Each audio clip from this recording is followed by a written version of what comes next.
ഇവിടെ ശ്രീ MT വാസുദേവൻ നായർ ഉയർത്തിയിട്ടുള്ള വിമർശനം, ആ വിമർശനം അത് തങ്ങൾക്കെതിരെയുള്ള വിമർശനമാണെന്ന് ഉൾക്കൊള്ളാൻ ഈ നിമിഷം വരെ CPM-നോ മുഖ്യമന്ത്രിക്കോ സാധിച്ചിട്ടില്ലല്ലോ. അത്രക്കുള്ള ബുദ്ധിയൊന്നും അതിനില്ലല്ലോ. മുഖ്യമന്ത്രി ഉള്ള വേദിയിലാണല്ലോ വിമർശനം ഉന്നയിച്ചത്. സ്വാഭാവികമായിട്ടും ആ വിഷയത്തിൽ മുഖ്യമന്ത്രിക്ക് ഒരു മറുപടി പറയാമായിരുന്നു. മുഖ്യമന്ത്രി ഈ നിമിഷം വരെ ഇത് സംബന്ധിച്ച് ഒരു അഭിപ്രായവും പറഞ്ഞിട്ടില്ല. അപ്പൊ മുഖ്യമന്ത്രിയാണ് വാസ്തവത്തിൽ ഇത് സംബന്ധിച്ചുള്ള MT-യോടുള്ള പ്രതികരണം നടത്തേണ്ടത് മുഖ്യമന്ത്രിയായിരുന്നു.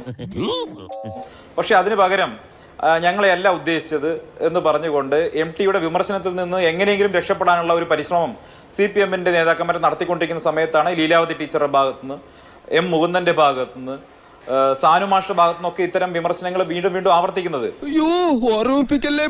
കേരളത്തിലെ യുവാക്കളായിട്ടുള്ള എഴുത്തുകാർക്ക് ഇക്കാര്യത്തിൽ എന്ത് പറയാനുണ്ട് എന്നുള്ളതാണ്. ഇവിടെ ഉണ്ണിയാർ, അതുപോലെ തന്നെ KR മീര, ബെന്യാമിൻ അല്ലെങ്കിൽ സുഭാഷ് ചന്ദ്രൻ, ഇതുപോലെയുള്ള യുവ എഴുത്തുകാരൊന്നും ഒരഭിപ്രായവും പറയുന്നില്ലല്ലോ. എന്താ കാര്യം? അവരൊക്കെ അശോകൻ ചെരുവിലിന് പഠിച്ചുകൊണ്ടിരിക്കുകയാണല്ലോ. ഇനിയും പിണറായി വിജയനെ മണിയടിച്ചു കഴിഞ്ഞാൽ, അവരോടൊപ്പം നിന്ന് കഴിഞ്ഞാൽ എന്തെങ്കിലുമൊക്കെ കിട്ടാനുണ്ട് എന്ന് തോന്നുന്ന അല്ലെങ്കിൽ അത്തരം തോന്നലുകളുള്ള എഴുത്തുകാർ എല്ലാവരും മൗനത്തിന്റെ വാൽമീകത്തിൽ ഒളിച്ചിരിക്കുകയാണല്ലോ. വർഷക്കാലമായി ഇത്തരത്തിലുള്ള വിമർശനങ്ങൾ എവിടെയും കേട്ടിട്ടില്ല എന്ന രീതിയിൽ പറഞ്ഞു. ശരിയാണ്, കഴിഞ്ഞ 7 വർഷക്കാലത്തിനിടയ്ക്ക് വിമർശനം ഉന്നയിക്കാൻ പര്യാപ്തമായിട്ടുള്ള നിരവധിയായിട്ടുള്ള ജനവിരുദ്ധ നയങ്ങളും ജനങ്ങൾക്കെതിരായിട്ടുള്ള നിലപാടുകളുമായിട്ടാണ് ഈ പിണറായി വിജയന്റെ സർക്കാർ മുന്നോട്ട് പോയിട്ടുള്ളത്.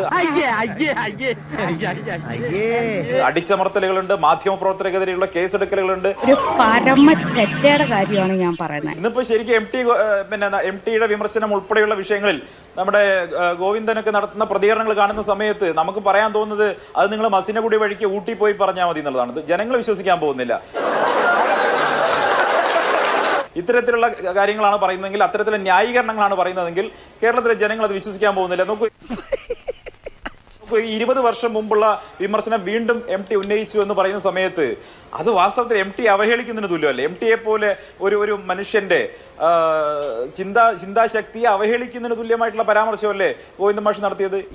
അതൊന്നും എനിക്കറിയാൻ മേല. ഇങ്ങനെ എന്തെങ്കിലുമൊക്കെ പറയുമ്പോഴേ എന്റെ മനസ്സിനൊരു സന്തോഷം ഉണ്ടാവുള്ളൂ. ഞാൻ എന്റെ സന്തോഷം നോക്കിയ